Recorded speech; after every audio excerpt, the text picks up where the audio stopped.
Bonjour et bienvenue à tous. J'ai le plaisir de vous accueillir chez Projection, dans nos locaux, pour notre deuxième épisode de notre cycle de conférences d'Open Lunch and Learn 2022.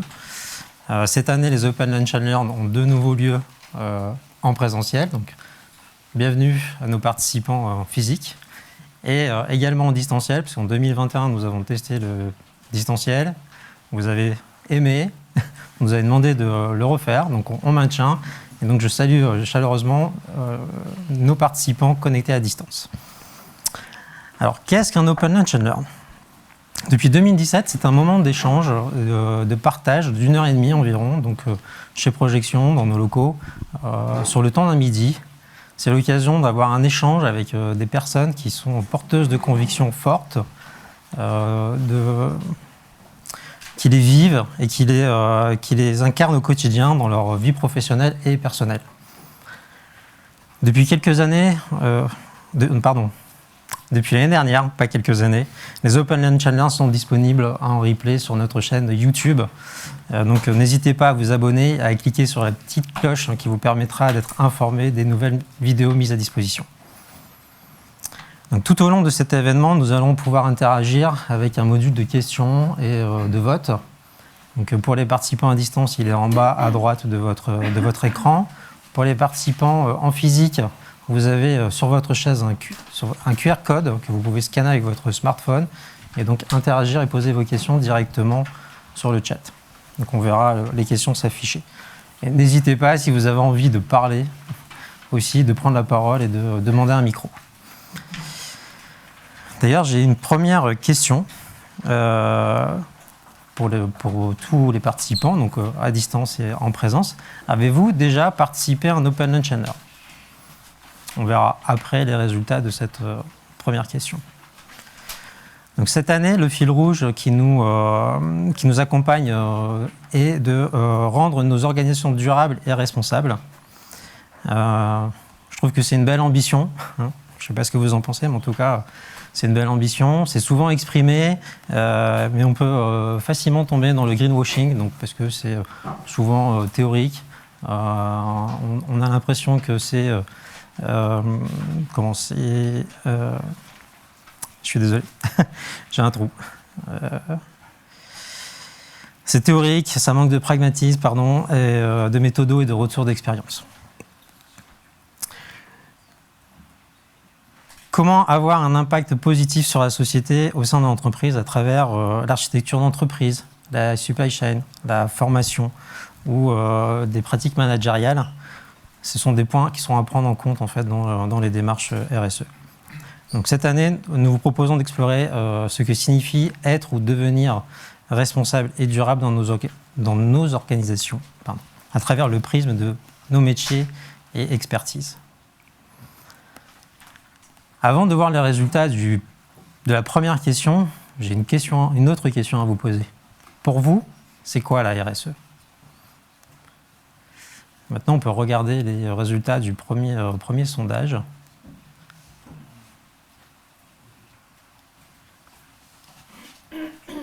Donc, beaucoup de non, c'est la première fois qu'ils assistent à l'Open Lunch and Learn. Donc, je suis ravi de voir qu'il y a beaucoup de nouveaux arrivés et j'espère que ça va vous donner envie de continuer à suivre nos Open Lunch and Learn. Alors, entrons maintenant dans le vif du sujet avec ce deuxième épisode du cycle de conférences des Open Lunch and Learn, dont le thème est piloter des projets d'entreprise en intégrant les démarches RSE. La RSE a le vent en poupe en ce moment. Les entreprises les intègrent désormais dans leur stratégie qu'il faut après décliner en plan d'action. Donc, comment on passe de la stratégie à l'action ? Quand on mène, est-il possible d'avoir un impact positif sur des projets de transformation, des produits textiles, on pourra aborder ce point-là, ou même des opérations dans le secteur immobilier. Et comment allier concrètement les projets de l'entreprise et les enjeux RSE. La question encore plus poussée, c'est est-ce qu'on peut parler de ROI et de RSE et de ROI avec un impact RSE. Donc, pour ce deuxième Open Lunch and Learn de l'année, nous proposons d'explorer 3 secteurs d'activité différents, l'immobilier, la banque en ligne et le textile, à travers des retours d'expérience. Donc, vous nous partagez nos intervenants. Parlons d'intervenants. Je vais commencer par toi, Corentin. Corentin, tu es directeur du collectif Maïmo. Donc, tu rassembles au sein de ton collectif des entreprises du secteur de l'immobilier. Et on sait qu'aujourd'hui, concrètement, ça a un gros impact environnemental et sociétal. Il y a un peu de boulot, oui. Alors pour toi, les enjeux RSE? Je ne vais pas faire une grande réponse, mais effectivement, moi je représente le secteur de l'immobilier avec une vingtaine d'acteurs de la construction à l'exploitation, des entreprises comme Rabot-Ditiol, Vilogia, Sergic et d'autres encore, où on essaye d'anticiper les mutations qui vont arriver dans le secteur de l'immobilier. Un secteur qui à lui seul cause 30% des émissions de gaz à effet de serre, donc rien que sur le E de RSE, vous imaginez que la RSE doit faire partie de tous les enjeux stratégiques de ces entreprises. Donc pour moi, c'est pas quelque chose d'à part. Pour moi, la RSE, c'est quelque chose qui doit être intégré dans toutes les décisions et toutes les stratégies des entreprises du secteur. Et on va en reparler juste après. Très bien, merci. Je passe la parole à mon collègue. Tu peux effectivement passer la parole à Aurélien Nioff, qui on prend à pied levé le relais de Clémence, qui s'est absentée pour cause Covid. Oui. Bon, j'espère qu'elle nous suit justement en direct on lui à fait distance. Un petit coucou.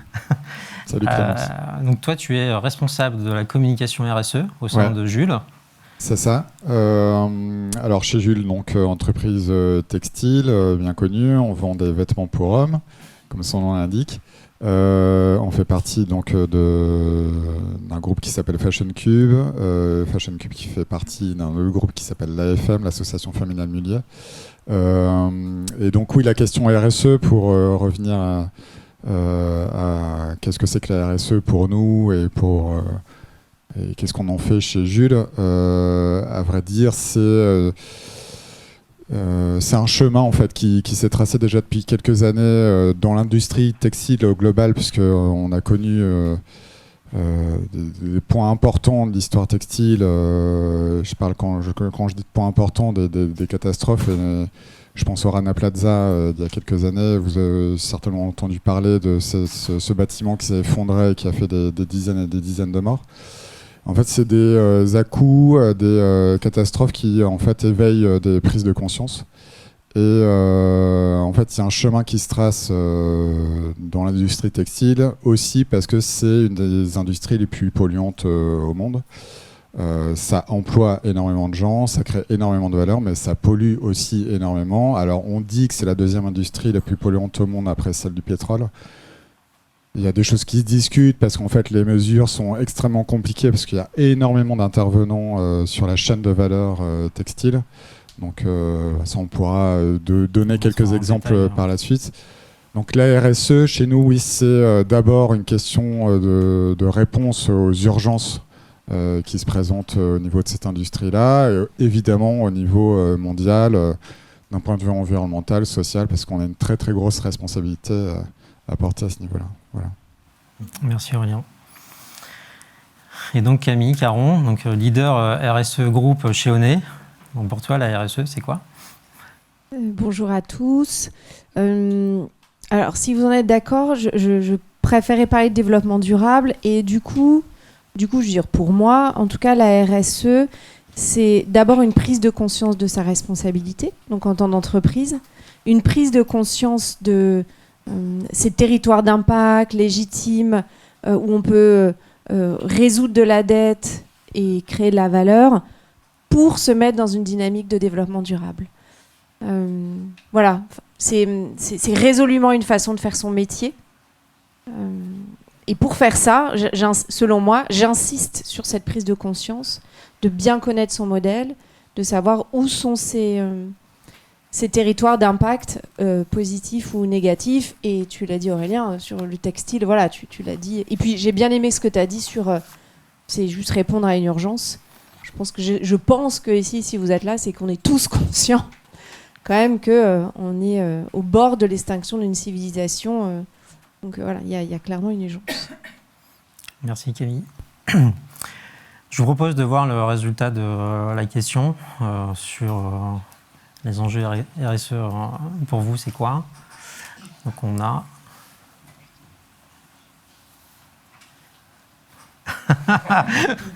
Bon, bah, il y a un petit combat à quelque chose près, à 2% près. Donc les enjeux qui doivent être portés par l'entreprise, ok, merci, et des initiatives d'implication de chacun. Très bien, merci. On sait bien qu'il n'y a personne qui a voté sur une opportunité du greenwashing. Parce qu'on vient quand même de lire que c'était très théorique. Je vous propose en fait d'aborder la première question qu'on avait un peu identifiée. C'est aujourd'hui, vous portez chacun des sujets au sein de vos entreprises. Et quelle démarche vous avez mis en place pour embarquer la RSE dans vos différents sujets? Alors, je vais commencer par Corentin. Parce que c'est vrai que je te regarde depuis tout à l'heure. Et en fait, finalement, j'ai essayé de passer t'es la balle. T'es Genre, juste à ma vas-y, droite attaque, et c'est tellement plus Ça facile. se fait là. Ouais, Je vais essayer de mixer après la question. à la base, bon, le collectif que je représente, qui s'appelle Maïmo, a été créé à l'initiative par Sergic, une entreprise qui gère des bâtiments, qui gère des immeubles, et qui, dans une volonté de stratégie RSE, s'est dit il faut déjà s'associer pour aller beaucoup plus vite, parce que les enjeux sur le secteur, comme je le dis, la RSE dans l'immobilier, ça doit pas être quelque chose d'à part, ça doit faire vraiment partie du quotidien. Alors on l'appelle RSE, on l'appelle développement durable, mais chacun peut avoir sa notion, mais c'est juste du bon sens maintenant. À partir d'aujourd'hui, c'est juste inévitable. On va pas reparler des rapports de tout ce qu'on nous dit aujourd'hui, mais c'est sûr que ça doit être engageant pour tous. Donc c'est pour ça que Sergic a lancé cette initiative de s'associer avec d'autres entreprises de manière à faire évoluer ces métiers pour qu'ils puissent être complètement en adéquation avec les attentes des clients, les attentes des collaborateurs. Donc voilà, ça a déjà passé par des prises de conscience. Comment vont évoluer les métiers? Si vous prenez le métier simplement de gestionnaire d'immeuble dans une copropriété, ce bon vieux métier qu'on appelle syndic de copropriété que personne n'aime, troisième métier le plus détesté des Français, que j'ai eu l'occasion d'exercer pendant 5 ans, mais ça va, je survis. Eh bien, voilà, quel doit être aujourd'hui le rôle d'un gestionnaire d'immeuble par rapport à auparavant où c'était un percepteur de charges que personne n'aime parce qu'il décroche jamais son téléphone. Comment on augmente la valeur servicielle de ce métier-là pour faire en sorte que les gestionnaires ils puissent apporter des conseils sur l'efficacité énergétique, sur le pilotage du bâtiment, sur la rénovation énergétique qu'il va falloir faire. Voilà, ça c'est des enjeux qui ont motivé aussi Sergic de s'engager dans ces démarches-là, et pour le faire, tout seul, on n'y arrivera pas. Parce que aller faire comprendre, aller faire évoluer les mentalités des collaborateurs en lui disant demain tu vas arrêter de percevoir des charges, tu vas apporter du conseil, tu vas animer une communauté d'occupants qui vivent ensemble et qui n'ont pas choisi de vivre ensemble autour des démarches énergétiques, certains vieux briscards ils vont se dire mais voilà, mon métier d'avant il est mort, hein. Donc va bien falloir accompagner, former, accompagner les clients à prendre des décisions aussi. En copropriété, vous savez comment ça se passe, hein, chacun a un pouvoir de vote au regard des tantièmes de sa copropriété, donc c'est une société dans la société. Donc voilà, le chemin il est énorme, il est colossal, il est violent parce que tout le monde va devoir rupter considérablement, et voilà, c'est comme ça que Sergic a décidé de s'engager dedans, pour un exemple très précis, en le faisant en collectif, parce que sinon on n'y arrivera pas. Très bien, merci. Ça serait intéressant de revenir en fait sur l'exemple et toute la démarche que vous avez mise en place derrière. Camille, je vais essayer de faire des switches. Camille, en fait, dans notre échange pour préparer cet événement, tu évoquais le fait de mettre en place une démarche en intégrant les enjeux RSE dans les projets au sein donnés. Alors, qu'est-ce que tu as réussi à faire? Où t'en es aujourd'hui dans cette démarche? Est-ce que tu as construit déjà quelque chose que tu peux nous présenter ou échanger? Pas forcément tout nous présenter en détail, mais en tout cas nous partager. Oui, alors du coup, parce qu'il y avait une question aussi, mais c'était intéressant de voir l'histoire en fait, comment on en arrivait là, parce que, alors c'est vrai, si vous êtes là, je pense que si vous pouvez accélérer le processus, c'est tant mieux, ce que tu disais, Corentin. Nous, on a commencé à résolument se prendre en considération le sujet de nos enjeux, de notre durabilité, il y a à peu près 3 ans. Encore une fois, ça commence par une prise de conscience. Et je pense que ça, parce que c'est là aussi, je pense que si ça vous intéresse, et je réponds indirectement à d'autres questions qui viennent par la suite, je pense, n'hésitez pas à rencontrer. En fait, nous, c'est parti de rencontres. En fait, alors s'il y a une prise de conscience, des dirigeants, ils lisent les échos, on regarde la télé, on a les rapports du GIEC. Mais je pense que le sujet, c'est comment on opérationnalise tout ça. Et en fait, c'est ça le sujet. Et en fait, aujourd'hui, il existe des méthodes. Mais nous, on est parti. Donc, avant de venir à ça, il y a eu cette prise de conscience, il y a eu des rencontres. Et à partir du moment où on s'est rendu compte, et ça a été clé, que en fait, comme on faisait partie du problème, on faisait partie de la solution, et que c'était à travers notre métier, notre façon de faire notre métier, la valeur qu'on crée, qu'on devait finalement faire partie de la solution et apporter des réponses. Donc ça, c'était clé. C'était parce qu'on a rencontré des dirigeants, des créateurs d'entreprises, Recommerce, Decathlon qui est assez locomotive, et on s'est dit, mais en fait, ils apportent une réponse économique à des problèmes. Donc, et que c'était urgent. Donc, c'est parti de là. Et après, on s'est dit, mais finalement, nous, notre utilité, c'est laquelle ? Donc, c'est ça, en fait, la question qu'on s'est posée.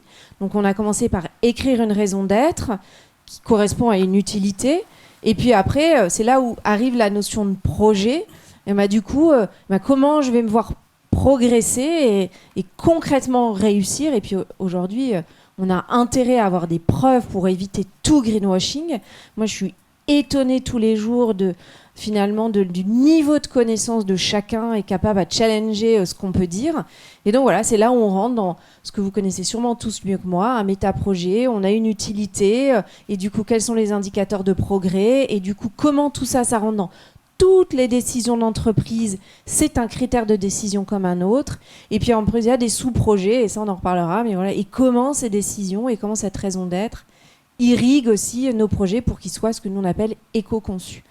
Donc voilà, je pense que c'est une prise de conscience, des rencontres, qu'on fait partie de la solution, puisqu'on fait partie du problème, que la solution est systémique, on fait partie du système, voilà, et après on marche comme on peut, par itération, sans rien lâcher, mais il faut une pugnacité, des convictions, du tonnerre pour faire avancer tout ça, il faut aller vite, je crois qu'on a tous le même message, voilà, donc... Si je peux juste me permettre de rebondir sur ce que tu dis sur la raison d'être, ça aussi c'était quelque chose qui s'est fait chez Sergic, qui s'est écrit il y a 4 ans.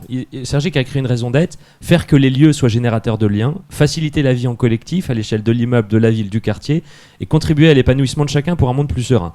Vous allez me dire, putain, ces bourrins de syndics qui s'engagent là-dedans, qu'est-ce qu'ils ont fumé, quoi. Mais en même temps, c'est hyper important, les mots sont forts, ça peut paraître très pompeux, mais ça va guider chaque prise de décision au sein de l'entreprise. Ça ne veut pas dire que c'est la réalité aujourd'hui, et c'était il y a 4 ans, donc il y a un boulot de malade, mais ça guide et ça aide. Donc c'était juste pour compléter, c'est vrai que la raison d'être peut être aussi un bon élément déclencheur. Mais tu as hyper raison, Corentin, chaque mot compte. Nous, c'est un peu plus court, mais chaque mot compte. Partenaire de la transformation du commerce. Ça veut dire quoi ?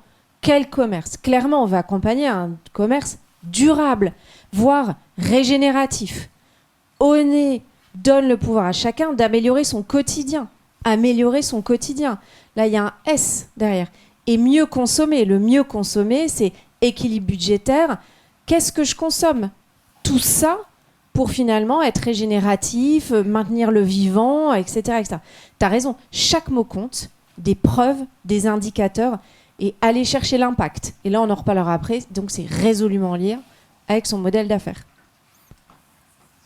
Merci. Aurélien ? Qu'est-ce que je vais dire après ça ? Je pense que tu as plein de choses à raconter. Alors, Ouais, tu le disais en fait, tout à l'heure avec le textile. Alors, mais oui, c'est sûr que le textile, c'est vrai que c'est un domaine, un secteur. On connaît maintenant très bien son impact et ce que ça peut engendrer, et en même temps les solutions que ça peut apporter pour améliorer les conditions de travail, pour améliorer les impacts et baisser nos émissions carbone. Alors pour revenir en fait à la genèse un peu de notre transformation et puis notre démarche aujourd'hui RSE et développement durable, c'est vrai que je te rejoins plutôt sur... J'aime plutôt le terme développement durable. En fait, c'est peut-être... non, on n'est pas parti d'une raison d'être, on est en train de l'écrire. Des raisons d'être, on en a eu plein. En plus, moi, côté marketing, on était en plein... Enfin, voilà, on aime bien rédiger, raconter des histoires, des récits, et c'est important aussi de pouvoir... composer des récits parce que ça participe aussi à assimiler des idées, des concepts, des projets. Voilà. Donc ça c'est pour la petite promo côté marketing. Et côté groupe Fashion Cube et côté Jules, en fait il y a une vision. C'est parti d'une vision, pas forcément d'une raison d'être, mais une vision sur la façon de mener en fait un business. Et parce qu'il y avait eu un besoin à ce moment-là, en 2019, très grosse difficulté de pas mal de marques textiles de l'AFM, parce que concurrence exacerbée, parce que la fast fashion qui pousse à fond depuis des années. Et donc nous qui sommes un peu à la croisée des chemins, on n'est pas vraiment fast fashion, on n'est pas vraiment non plus luxe haut de gamme, et donc on est dans une espèce d'entre-deux qui a très bien fonctionné en fait pendant des dizaines d'années et qui là connaît des difficultés. Et donc, il fallait trouver un nouveau chemin, une manière de faire. Et cette manière de faire s'est cristallisée autour d'une expression qui a été amenée par une styliste américaine qui a travaillé avec Jean-Christophe Garbineau, qui était le DG de Fashion Cube, et le DG de Jules à l'époque, qui est le zéro waste. Le zéro déchet. Et donc, ça paraît tout bête, mais en fait, c'est une espèce de mantra qui nous a guidés dans la conduite à la fois du business, de notre quotidien, et de se dire zéro waste à tous les niveaux de l'entreprise. Que ce soit, alors évidemment, on pense à l'environnement et de se dire aucun déchet laissé dans les usines, chez nos fournisseurs, dans nos magasins, et donc une gestion de stock, ça paraît tout bête à dire, mais une gestion de stock qui soit la plus fine possible. Et donc aujourd'hui, on a des atterrissages par exemple de soldes qui sont... je veux dire, là, aujourd'hui, on est en pleine période de solde, on n'a vraiment pas grand-chose à vendre en solde, donc dépêchez-vous. C'est ça. Le message est passé. Voilà. Donc ça, du coup, ce qui nous a guidés, c'est ne produire que ce que nous sommes capables de vendre. Bah oui, c'est des choses de gestion, mais c'est devenu aussi un mantra chez nous, pour les équipes de l'offre et pour les équipes d'achat. Donc ça, c'est ce qui nous a guidés sur l'ensemble de nos actions pendant quelques années. Et puis au bout de ce chemin, donc Zero Waste, au niveau des équipes, au niveau des talents, faire attention à la manière dont on mène les RH, dont on mène les investissements. C'était beaucoup à la fois du bon sens évidemment, beaucoup j'allais dire d'essentialisme en fait sur notre métier. C'est-à-dire qu'est-ce qui est important, vraiment important, et qu'on garde, et tout ce qui peut parasiter en fait on le met de côté, on se concentre sur l'essentiel. Donc c'était plutôt sur une méthode. Et donc chez Jules, en fait ça a fait son chemin, ça a appelé plein d'actions. Plein de choses. Alors moi, je peux témoigner côté marketing, par exemple, c'est mettre en vente les sacs de caisse. C'est quelque chose qui se fait depuis des années dans la grande distribution. En fait, dans le côté textile, si vous y réfléchissez, si vous continuez de fréquenter des enseignes textiles, en fait, c'est quelque chose qui continue de distribuer par dizaines, par centaines de millions à l'échelle planétaire. Chez nous, c'était 6 millions de sacs distribués gratuitement chaque année. Ça a permis d'économiser 4 millions, même un peu plus de sacs papier, 240 tonnes de papier. Ça, c'est du zéro waste. Ça gênait aucunement en fait nos clients et les équipes de vente, parce que en fait, c'est totalement intégré déjà dans les comportements de consommation d'acheter son sac ou de venir avec son propre sac pour éviter d'utiliser un sac qui est jeté dès qu'on arrive à la maison. Voilà. Donc ça, c'est une action concrète qui est partie de cette vision du zéro waste. Et se dire, ça appelait en fait des formes de gestion, des formes d'action pour optimiser des démarches et voilà, appeler des choses plus vertueuses par ricochet, quoi. Donc après, il y a plein d'autres exemples évidemment. Il y a le cœur du métier chez nous qui est la production de vêtements et du coup la production de matières premières, le coton, le lin, le polyester, etc., qui sont extrêmement énergivores, et c'est ça le principal impact de notre métier. Ce sont les matières premières, c'est 2/3 de nos émissions de carbone, de notre bilan carbone. Et donc là-dessus, oui, il y a une concentration énorme de se dire le principal de nos efforts et de nos investissements et de nos recherches doivent se concentrer là-dessus, parce que c'est la priorité des priorités pour faire baisser nos émissions de carbone. Donc là, on en est là aujourd'hui. On a travaillé avec Fashion Cube. On appelle ça chez nous les preferred fibers. Donc c'est tout ce qui est matière recyclée, le polyester recyclé, le coton recyclé. C'est travailler avec du coton issu de l'agriculture biologique.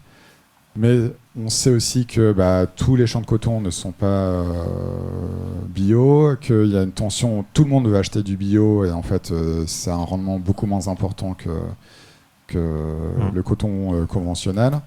Donc l'idée aujourd'hui aussi pour nous, c'est de pouvoir utiliser par exemple du coton, là je rentre dans le détail, mais c'est pour donner des exemples, du coton de transition, et se dire peut-être que le chemin à prendre, c'est aussi de pouvoir accompagner certains de nos producteurs à passer du coton conventionnel au coton bio, et pas attendre qu'ils passent au coton bio pour pouvoir leur acheter du coton bio, mais pouvoir les accompagner sur 3 ans, parce qu'il faut 3 ans pour transformer un champ de coton conventionnel au coton bio. Voilà. Et donc tu parlais de démarche, on y va par itération, etc. Et on en a fait notre signature de marque chez Jules aujourd'hui, qui s'appelle Men in Progress. Et vraiment, c'est presque une philosophie, en fait, d'aborder la RSE, d'aborder le développement durable, et se dire, OK, on y va avec une très grande humilité, mais aussi avec un très grand engagement, une très grande sincérité dans notre démarche, mais on y va pas à pas, quoi. À notre niveau, à nos moyens, et j'allais dire, on fait sauter tous les freins, les blocages qu'on pourrait avoir, de se dire non, c'est pas possible, je vais jamais y arriver, ou je me mets des objectifs trop hauts. On y va, en fait. L'important, c'est de faire, quoi. C'est de mettre en marche. Très bien. Ok, merci. On reviendra effectivement un peu plus dans le détail sur les différents projets qui ont pu être mis en place, et la communication qu'il y a pu y avoir aussi en temps en interne qu'en externe. Je vois qu'il y a une première question qui est posée par les participants. Donc, y a-t-il un circuit officiel qui amène les rapports du GIEC aux entreprises, ou est-ce par l'information personnelle que chaque membre d'entreprise a connaissance de ces rapports ? Non, c'est par rapport personnel. Non, il n'y a pas... J'imagine que derrière la question, c'est une question de méthode. Enfin, j'ai l'impression que derrière la question, c'est par quel bout je prends le sujet. J'imagine, en tout cas, donc, à la question... Enfin, sauf si vous dites le contraire pour moi. Non, c'est à nous, on lit les synthèses du rapport du GIEC. Ah bon ? Voir les synthèses des synthèses. On écoute tous Valérie Maison-Delmotte, enfin voilà, qui est la présidente du GIEC. Après, derrière la question, oui, moi, si derrière ça il y a la question de méthode, oui, il y en a. Je pense que je pense que c'est important de détricoter son modèle d'affaires et de le mettre à l'aune des enjeux planétaires, voire sociaux, et de vous aligner là-dessus. Donc il y a alors soit c'est ce qu'on appelle la fameuse jargon terrible matrice de matérialité, voire double matrice de matérialité. C'est que faites-vous porter comme risque sur l'environnement, et qu'est-ce que l'environnement, enfin le réchauffement climatique ou le dérèglement climatique fait porter sur vous. Et en fait, il faut toujours que vous ayez cette double analyse, et après, à travers votre modèle d'affaires, eh bien, vous essayez de vous protéger des risques, et vous essayez de générer le moins de risques possible. Mais ça encore, on pourra en reparler des heures, on est encore sur la responsabilité d'aujourd'hui. Moi, je vais pondérer et je me mets le même challenge que toi. Aujourd'hui, je pense que ça ne suffit pas. À sa mesure, comme je peux, non. Je pense que là, il faudrait qu'on trouve des modèles de rupture. Je sais que chez Oné, on y réfléchit. Alors, on en est au stade de la réflexion. Parce que ça ne suffit pas. On a 10 ans pour changer la donne. 10 ans. Donc, c'est vrai qu'on est tous en train de se dire, et c'est super, il faut avancer à sa mesure. Ouais. Sauf qu'on nous dit que là, on va sur un réchauffement à 4 degrés. Vous pouvez tous faire l'exercice et vous, votre modèle d'affaires, si vous continuez comme ça, vous êtes sur une trajectoire à combien ? Et vous avez la réponse à votre problème, j'ai envie de dire. Enfin, en tout cas, et du coup, vous savez ce que vous devez chercher à faire. Donc oui, il y a des méthodes. Je pense que maintenant, je trouve qu'en France, on a beaucoup de chance, parce que cette fameuse... alors, je disais encore, c'est des acronymes, mais il faut savoir que nous, on est régis par ça, cette fameuse NFRD ou la DPEF, la réglementation qui vous oblige à reporter, c'est quand même hyper bien fait. Donc appuyez-vous sur ça comme méthode, parce qu'elle vous demande, quelles sont vos analyses de vos enjeux, comment répondez-vous à vos enjeux, quels sont vos indicateurs de progrès, quels sont vos plans d'action, Qu'avez-vous fait? Quelle politique avez-vous mis en place? Exactement ce que tu disais. Enfin, du coup, toi, tu as compris que tes enjeux, ils étaient sur la fabrication.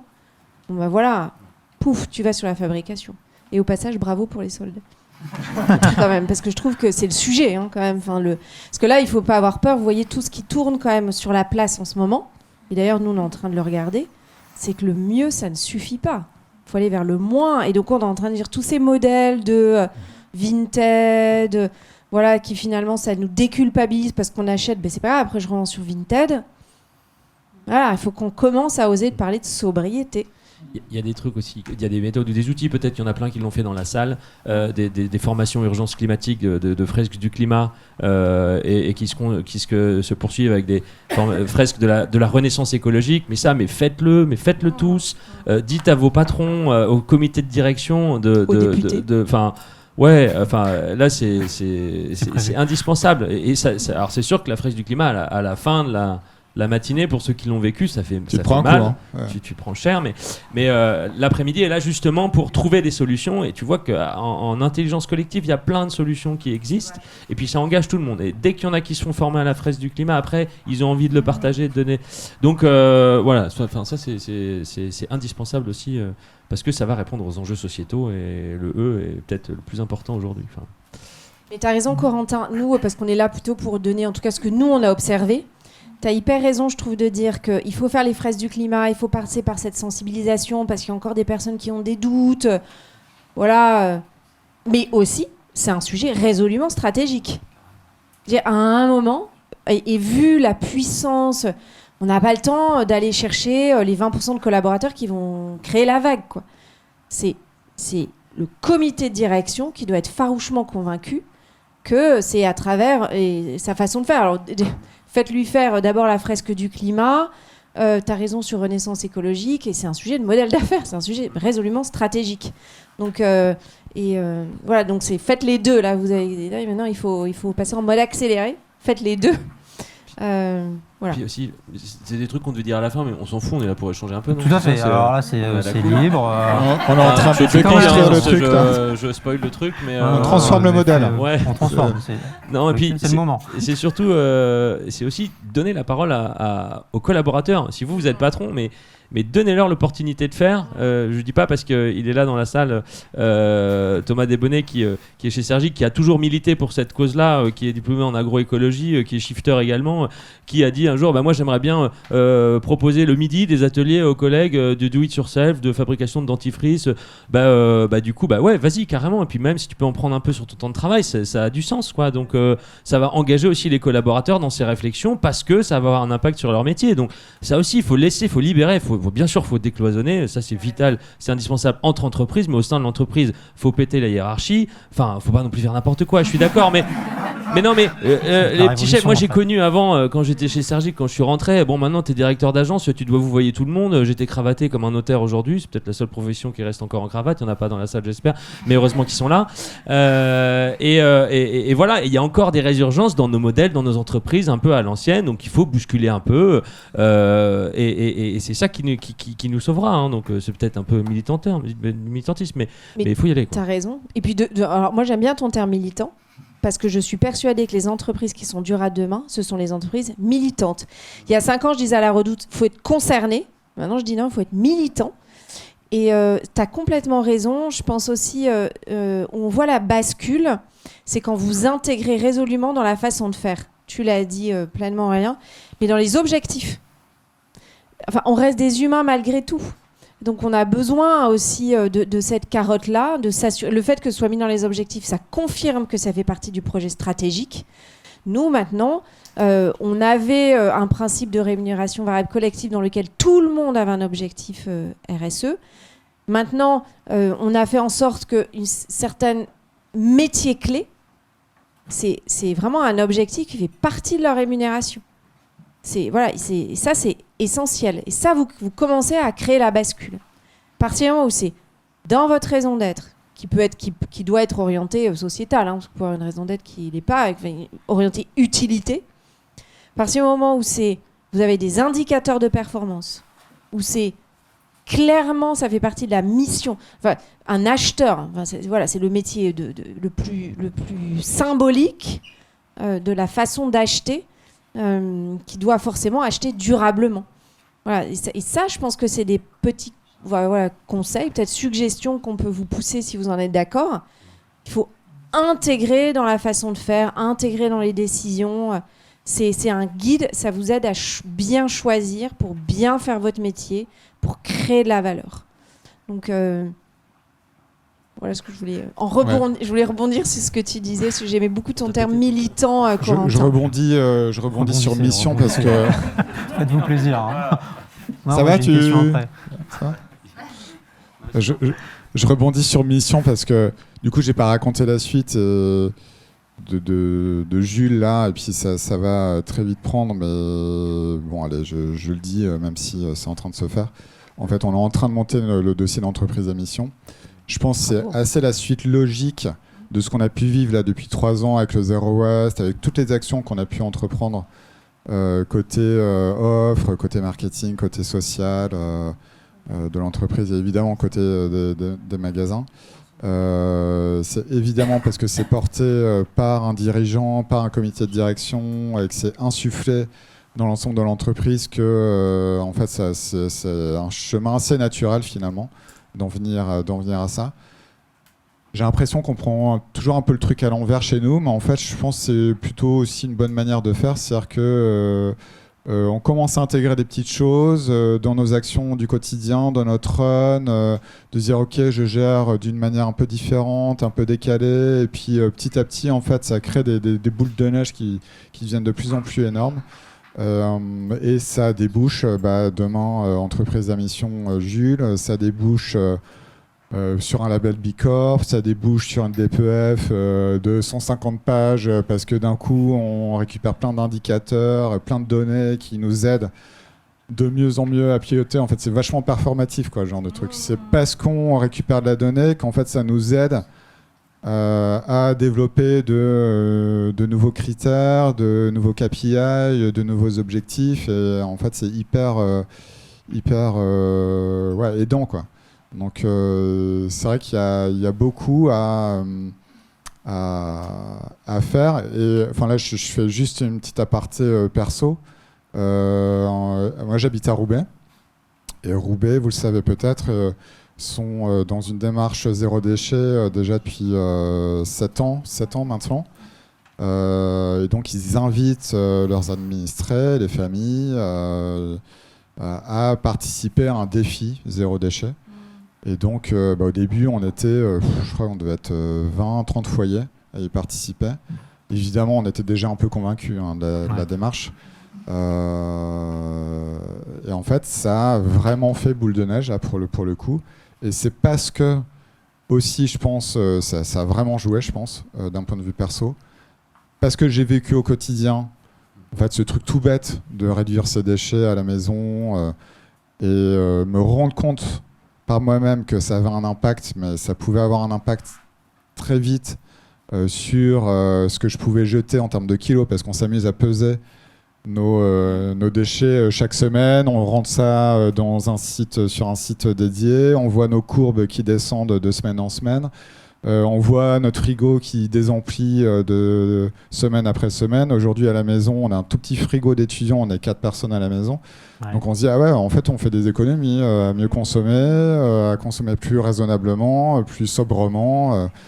Et donc tout ça, en fait, ça peut de mettre la puce à l'oreille, ça peut guider aussi des actions dans le pro. Alors j'aime pas mélanger le pro-perso, mais pour le coup, c'est des choses qui peuvent inspirer. C'est-à-dire que ce qu'on peut entreprendre personnellement, ça peut inspirer des choses aussi dans le pro. Et d'ailleurs, une dernière anecdote, j'ai eu la chance de rencontrer la DIRCOM de Fanny Ogier de... zut, le nom m'échappe. Ils sont installés à Versailles, ces fameux magasins qui distribuent, vous savez, Nature et Découverte. Ouais, désolé. Et qui, elle, en fait, donc Nature et Découverte, B Corp, évidemment natif, protection de l'environnement, enfin, qui est très actif. En fait, elle, une des premières questions qu'elle pose lors de ses entretiens d'embauche, c'est qu'est-ce que vous faites personnellement pour la planète, pour aider les autres, Et c'est un de ces critères en fait de sélection. C'est pas évidemment le critère principal, mais c'est un de ces critères de sélection pour embaucher des gens dans son équipe, quoi. Et je trouve que ça fait partie d'un tout en fait. Voilà. Après, peut-être ce qu'on peut dire pour aussi, en tout cas, ce qui a aidé dans la prise de conscience et de savoir où agir, faites un bilan carbone. C'est quand même, alors il y a une réglementation, mais scope 1, 2 tous les 4 ans, puis aussi bien que l'audit énergétique, mais faites le scope 1, 2, 3. Tout ça, c'est des méthodes qui structurent la pensée, qui aident à avancer. Et puis déjà, si Jules l'avait pas fait, il n'aurait pas su, même si on avait les premiers qui l'ont fait, c'est Puma, voilà. Parce que Kering était quand même un groupe assez précurseur. Mais de dire finalement, c'est à la fabrication que ça se passe. Donc ça aide quand même, encore une fois, chercher l'impact parce qu'on n'a plus le temps d'être sur des choses moins impactantes. Même tant mieux si on peut tout faire, mais voilà, commencer par un bilan carbone, je trouve en tout cas que c'est une bonne façon d'avancer. Ça enlève des croyances, c'est scientifique. Moi, je crois beaucoup en la science. Si vous avez un conseil d'administration, intégrez un scientifique qui va vous ouvrir, vous connecter au vivant. Voilà. Je pense que ça, c'est important. Et puis après, parce que là, on vous parle aussi de concepts, c'est bien les intégrer. Voilà, en tout cas, nous, c'est ce qu'on essaye de faire. L'intégrer sur la façon dont on fait notre métier. Encore une fois, voilà, là, on est en train de faire une grille d'éco-conception des projets. Donc vraiment de se dire, quand on pense à un projet, et notamment les projets stratégiques, parce qu'on a une feuille de route de nos projets stratégiques, en quoi ils servent directement ou indirectement, en tout cas nos 4 enjeux. On veille à ce qu'ils ne créent jamais un déséquilibre, mais plutôt de la valeur. Et donc voilà, on guide les équipes. On se disait ce matin, il faut qu'on les forme. Voilà, il faut qu'on les mette en situation. On va leur donner des calculateurs carbone. Tu fais ce projet-là, du coup, ça génère autant. Du coup, moi, ça me permet de savoir si tout d'un coup, pouf, mon bilan carbone, il va faire ça, je le sais. On réfléchit à des mécaniques aussi, parce qu'on aime bien les petits jeux, les incentives. Et donc, voilà, dans une direction, ça, c'est que des réflexions, mais peut-être de se dire... si par exemple, que les équipes aient des budgets taxe carbone, donc ils ont plutôt intérêt à avoir la plus faible taxe possible. Donc ils vont aller chercher d'avoir les meilleurs fournisseurs, d'optimiser leur processus, leur parcours, et qu'après cette taxe, vous pouvez la mettre dans un fonds d'entreprise pour aller réinvestir sur des projets plus régénératifs. Voilà, il y a plein de choses comme ça. Intégrer à tous les niveaux des outils très opérationnels pour bien faire son métier. Les projets, c'est clé. Il faut que les projets soient éco-conçus. Donc ça, c'est la base, en fait. Et voilà, après, on a parlé des achats, repérer, et là, et vous attaquer le cœur, quoi. Nous, c'est la relation partenaire. Donc, on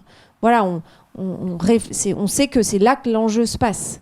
Et il y a aussi, après avoir fait le bilan carbone, pour continuer, il y a quelque chose qui s'appelle le concours Cube, qui est organisé par l'IFPEB, l'Institut français de la performance du bâtiment, qui permet à toutes les entreprises, vous êtes tous dans des locaux, donc dans des bâtiments, et qui vont prendre et mesurer un petit peu quelles sont vos consommations des 3 dernières années, et vont vous accompagner pendant 1 an pour justement faire baisser les consommations énergétiques de votre bâtiment, donc du bâtiment, avec vos collaborateurs, avec des outils type Énergique que certains connaissent sûrement, ou eGreen, qui sont d'autres startups qui vont faire un peu de gaming autour des collaborateurs pour les aider à baisser leur consommation. C'est un des partenaires, il y a 2 ans, la Poste Immobilier qui a été lauréat, et sur certains bâtiments, ils ont baissé de 37% les consommations énergétiques, donc c'est un impact en termes de coûts, c'est un impact en termes de prise de conscience, et donc voilà, c'est pour ça que l'immobilier est d'autant plus concerné. Dans vos bureaux, le bureau, les espaces de travail sont aussi un lieu d'apprentissage et de diffusion, donc moi je vous engage à le faire. Concours Cube 2023,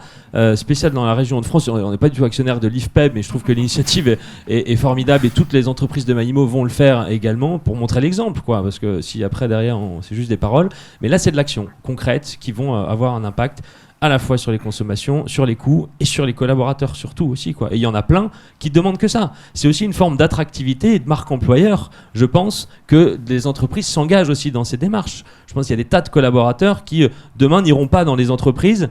Et je pense que tout le monde galère à recruter en ce moment, c'est un secret pour personne. Et du coup, s'il n'y a pas le petit surplus, le petit supplément d'âme qui va faire que dans cette entreprise, je vais me sentir bien, je vais pouvoir aussi participer à des actions, je pense que voilà, à l'ancienne, c'est un peu foutu. On a un peu répondu à la question, non? Presque. Presque, ouais. Je confirme qu'effectivement, alors la question qui était comment articuler la responsabilité qui a un coût et appât du pas cher de la part de la clientèle. Ouais. C'est pour moi, ça, je pense. C'est pour toi. Ouais, parce que les vêtements. Et en même temps, pour toi aussi. Non, c'est pour tout le monde. C'est pour tout le monde. C'est pour tout On le a monde. tous ça. un client. Ouais. En fait, C'est un investissement, la responsabilité, pardon. tout à fait, c'est un investissement et là-dessus, tu viens de donner l'exemple de meilleure gestion de l'énergie dans les bâtiments. Je peux donner l'exemple tout à l'heure des sacs de caisse. En fait, il y a beaucoup d'actions développement durable, RSE, qui rentrent dans ce cadre-là, qui en fait appellent énormément d'économies, quoi. Il faut déjà se dire ça, parce que c'est une meilleure gestion, c'est un peu de sobriété, c'est de la réutilisation, donc c'est de la valeur qui ne se perd pas, qui ne disparaît pas une fois que ça passe la porte du magasin, mais qu'on essaie de récupérer, de reprendre pour la réutiliser. Et qu'est-ce que j'allais dire ? Je ne sais plus. Oui, on parlait du bilan carbone. Juste pour terminer là-dessus, c'est vrai que c'est hyper important. Alors nous, on savait quand même que les matières et la production des matières et la production d'ailleurs, tout le process de fabrication des vêtements était ultra énergivore. C'est vrai que Kering, on avait fait le IPNL. L'IPNL, voilà. Donc on avait déjà des premières données.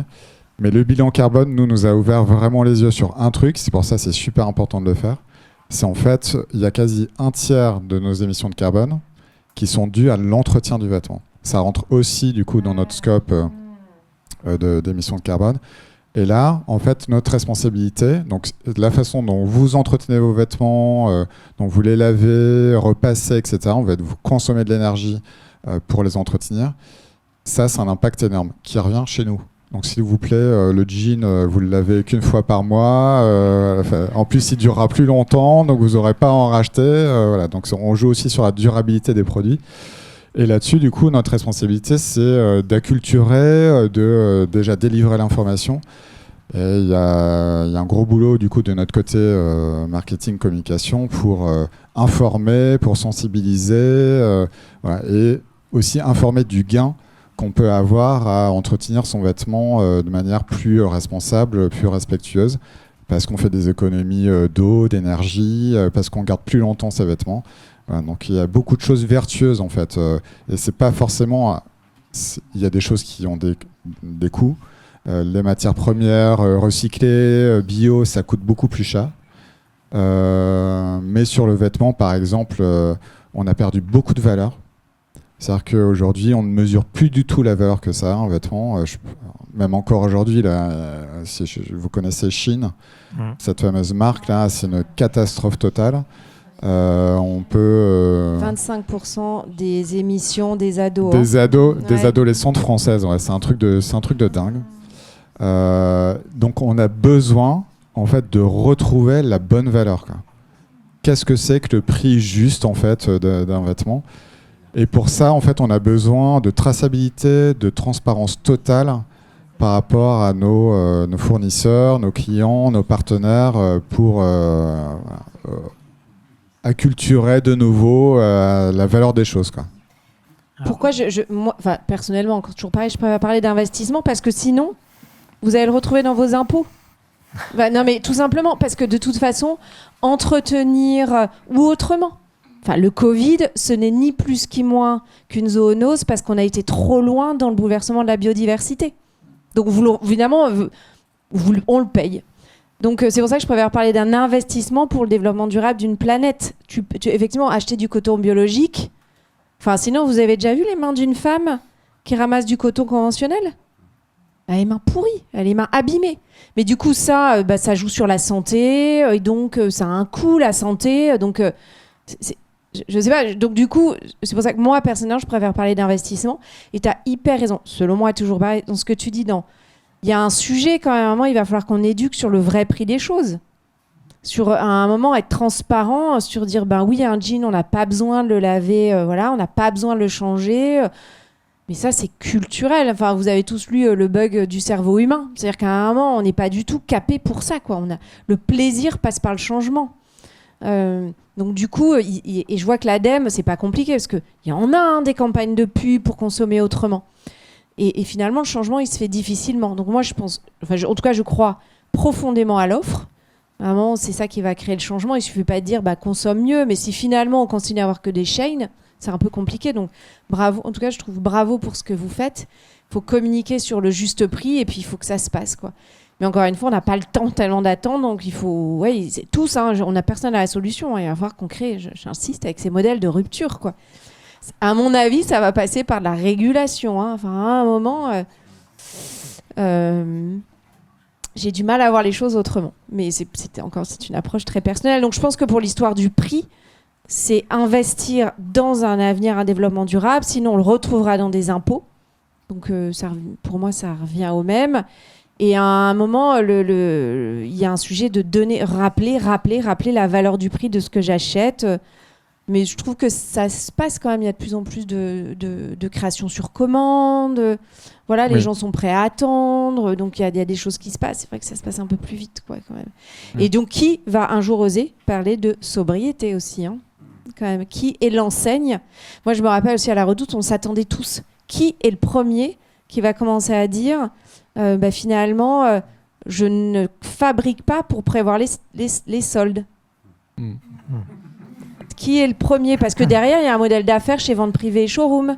Ça rejoint la question là, qui est. Ouais. Qui et est donc, juste là, la réponse sera systémique. Donc moi aussi, autre petit... j'ai l'impression qu'on fait tout parfaitement chez Onet. Non, mais c'est des sujets sur lesquels on est. Je veux dire, mais il faut raisonner système. Et je vous donne un exemple. Moi, par exemple, je vais regarder, puisque je suis une société où je propose des solutions de financement. Dans ce que j'entends, j'ai plutôt intérêt à proposer des solutions de financement chez Jules, qui est résolument en train de transformer son modèle d'affaires. Voilà, c'est une chaîne, en fait. Donc, voilà. Alors effectivement, il y a une question qui a été posée par Jean Fauvet. Vous qui vivez la RSE au quotidien et qui rencontrez vos alter ego des autres entreprises, est-il possible, selon vous, d'impulser ou de faire vivre une politique RSE au sein d'une entreprise dont le cœur de métier est factuellement incompatible avec le développement durable? Entreprise qui pousse à la surconsommation. Chez Chine, ça va être compliqué. On a 4 heures, c'est ça? Voilà, vous avez 4 heures.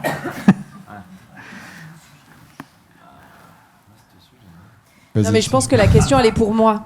Je pense parce que, en plus, ouais, je suis d'accord. Elle est pour Camille, on est d'accord. Vas-y, Camille. Non, mais parce qu'en plus, pour moi, non, c'est très prétentieux. J'en suis désolée pour Onet. Et en plus, on se connaît avec Jean. En fait, la réponse, elle est. Oui, je pense que c'est possible d'impulser ça. Toujours pareil, Jean, par cette prise de conscience que. En fait, on est en train de le prendre dans l'autre sens. C'est que faut-il faire pour que notre modèle d'affaires soit compatible avec les limites planétaires? Donc on a pris le sujet. Voilà. Ça n'empêche pas que, même s'il faut qu'on réfléchisse vite à cette problématique-là, il faut qu'on avance sur d'autres sujets. Donc je vous ai donné un exemple par choisir les partenaires auprès de qui on propose des solutions de financement. Jules, a priori, tu as une part de produits qui sont éco-conçus. Oui, j'imagine 35% de la collection aujourd'hui, 50% en 2025. Voilà. Et du coup, j'imagine qu'il y a quelque chose qui est local. Enfin, tu vois, oui. Voilà. De mois de septembre, un jean 100% made in France avec une toile 100% recyclée, fabriquée à Neuville-en-Ferrain. Mais c'est un produit, ça. C'est un produit. Tu imagines que tu vas en avoir plus. Non, mais c'est un projet que tu vas faire plus. Oui. Non, mais c'est déjà super. J'imagine que tu as une charte ETI. J'imagine que tu as signé la charte ETI.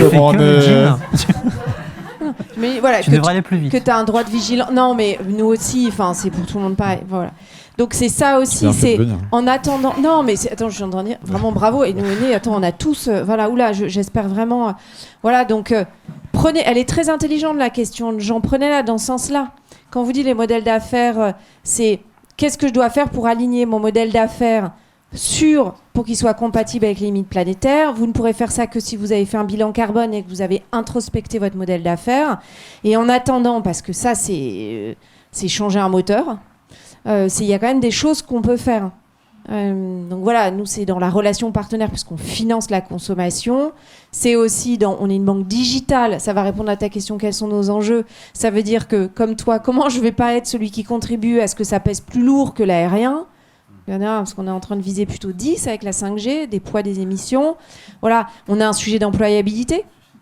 Voilà, on sait que tous les métiers vont changer, tu en as parlé. Et bien sûr, c'est comme à un moment, je commence à dire acheter, il faut commencer à dire mieux et moins. Voilà, et ça, à un moment, il va falloir qu'on le fasse. Ouais. Mais on ne pourra que le faire avec nos partenaires. C'est systémique, hein, la réponse, elle est systémique. Hein. Ça, c'est sûr. Et il y a une chose aussi qui nous anime là, je prends le fil là, de se dire moins mais mieux, évidemment, nous on le dit du bout des lèvres en fait. Parce qu'évidemment, c'est preuves. complètement schizo en fait, ce qu'on fait. Évidemment, moi je défends une position développement durable et donc oui, moi moins mais mieux, j'ai pas de problème pour le dire. Mais côté marketing, pourtant je suis dans le marketing, ça tiraille un peu. Ouais, mais comment on justifie le fait qu'on renouvelle des collections toutes les 6 semaines nous côté hommes déjà on a, marché hommes vêtements, on a de la chance. Les hommes, c'est un peu plus calme que. Point de vue renouvellement des collections, je parle pas du comportement de consommation parce qu'on peut consommer de manière effrénée sur d'autres types de marchés. Et là, c'est juste un effet de comparaison objectif marché homme, marché femme sur la mode. J'ai bien fait la pirouette. Parce qu'on veut vous plaire en fait. Voilà, c'est ça. Oui. C'est pas moi. Alors, il nous reste moins de 5 minutes. Il y a une dernière question que je trouve intéressante. Je voulais juste terminer dans 5 minutes. Alors, en fait, il y a effectivement le moins mais mieux. Et pour nous, il y a une chose clé, en fait, c'est la durabilité. Sur la durabilité des produits, alors on parle beaucoup de ces produits qui sont faits pour s'éteindre à un moment donné. Le vêtement, en fait, c'est vraiment pour nous une des clés. Mais dès aujourd'hui, du coup, il y a beaucoup de travail sur l'éco-conception, sur la manière de récupérer les matières, sur la collecte des matières, des vêtements demain, pour refaire du fil. Donc, il y a un très gros sujet sur le recyclage. J'ai encore une réunion cet après-midi sur ce sujet-là. Pour nous, une des clés, c'est la durabilité. Comment faire durer en fait, des vêtements qui durent de moins en moins longtemps, qui sont renouvelés de plus en plus fréquemment. On consomme, alors j'ai plus les chiffres exacts en tête, mais depuis 15 ans, je crois qu'on a multiplié par 3 ou 4 la consommation de vêtements d'un point de vue individuel. Donc il faut qu'on arrête en fait sa spirale, quoi. Merci. Du coup, tu boucles sur la question. Oui. Non, ouais, juste effectivement, pour répondre à Marion, il y a toujours des cons sur Terre, hein, donc ça c'est pas une nouveauté. Ça, donc c'est tout, ça faut l'accepter. Moi, mon père me disait toujours, ce que tu prends pas le temps de faire, le temps se charge de le défaire. Donc en partant de ce constat-là, effectivement, c'est pas une question de temps, c'est une question d'organisation. Mais c'est tout, faut y aller, faut oser, ce que je disais tout à l'heure, faut décloisonner, faut aller taper à la porte, faut faire preuve d'exemple. Et de toute façon, si le dirigeant qui aujourd'hui n'a pas compris qu'il devait s'engager dans cette démarche, dans quelques années il sera mort. Donc après, s'il veut mourir, tant mieux, hein, c'est son problème. Mais voilà, une entreprise, tu parlais de poser une question de croissance tout à l'heure, Thomas aussi, mais une entreprise, elle est vouée quand même à croître. Une entreprise qui ne croît pas, elle recule et elle crée de l'emploi. Donc, mais il faut que la croissance soit raisonnée et limitée. Et puis si après on surconsomme des produits qui ont un impact positif sur l'environnement, c'est bien aussi. Donc faut pas tout jeter. Mais c'est tout, faut continuer, faut se battre, c'est un peu ce côté militant. Voilà, allez voir votre patron, allez lui dire là faut qu'on fasse quelque chose, faut qu'on fasse un bilan carbone. Si vous envoie péter, tant pis, changez de patron, changez de boîte. Il y a plein de boîtes qui recrutent en ce moment, donc vous aurez pas de mal à trouver du boulot. Donc allez-y, engagez-vous dans une entreprise qui a du sens pour vous, quoi. Si vous n'êtes pas en adéquation avec ça, je comprends que vous soyez gêné. Marion, moi je rejoins ce que Corentin vient de dire. Un dirigeant, il est face à plein de préoccupations, court terme et long terme. Facilite-lui le long terme. Encore une fois, c'est que mon avis. Fais un bilan carbone. c'est scientifique, c'est indiscutable. Tu démilitarises le sujet. C'est indiscutable. D'ailleurs, c'est pour ça qu'on parle que les députés doivent faire la fresque du climat, parce que je ne sais pas s'ils pourraient faire aussi mes gestes du climat, on ne sait pas pour rien. 1, fais un bilan carbone, c'est indiscutable. 2, je suis sûre que tu lui montres factuellement, je ne sais pas où tu travailles, tu as forcément des exemples de collaborateurs qui ne vous rejoignent pas parce que vous n'êtes pas une entreprise, je ne sais pas si vous êtes engagé, qui n'est pas, en tout cas, qui n'a pas encore écrit une forme d'engagement ou des valeurs. Montre-lui que tes clients, c'est ce qu'ils te demandent. Et c'est exactement ce que disait Corentin. En fait, c'est un sujet de durabilité, tu l'as dit, et de compétitivité. Et en fait, tu vas lui ôter une épine du pied. Son job, sa première responsabilité, si ce n'est pas de créer de l'emploi, c'est de la maintenir. Donc lui, quand même, il a quand même ça sur ses épaules. En fait, il se dit, mais moi, je dois quand même continuer mes emplois. Je dois maintenir mon activité. Ben, c'est ça que tu dois lui amener, en fait. C'est ça. C'est que tu dois lui dire, si tu ne le fais pas, tu ne maintiendras pas ton emploi parce que tu vas perdre des clients.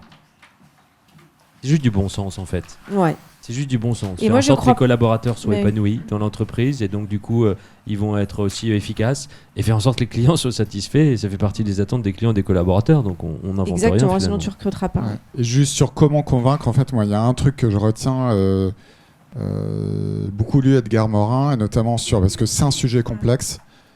Et donc la façon de travailler la complexité pour j'allais dire défaire la complexité, mais non, en fait c'est mieux la comprendre, l'appréhender intellectuellement, c'est le dialogue en fait. La solution c'est le dialogue. Et en fait c'est comment convaincre, comment emmener des gens, en fait c'est le dialogue, c'est ce qu'on est en train de faire aujourd'hui, c'est le témoignage. Merci pour nous laisser ce temps de parole là, parce que vraiment je suis sûr que ça peut, même s'il n'y a qu'une personne qui a été touchée aujourd'hui par ce qu'on a pu raconter, c'est toujours ça de gagner. Et oui, c'est ça, je crois à la force du récit, je crois au dialogue et à ce qu'on peut échanger entre nous. Et je pense que c'est ça vraiment qui peut faire la différence, quoi. Et humilité. Merci pour vos témoignages. Notre Open Lunch and Learn est maintenant terminé. Je sais que vous avez encore beaucoup de choses à dire, on le sent, mais il faut mettre fin. C'est sur le temps du midi, donc c'est un peu plus court. Ouais.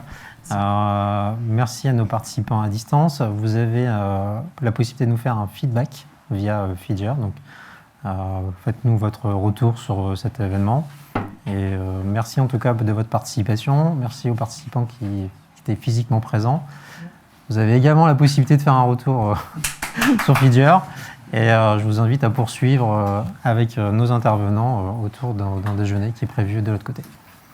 Merci à vous. Merci. Merci.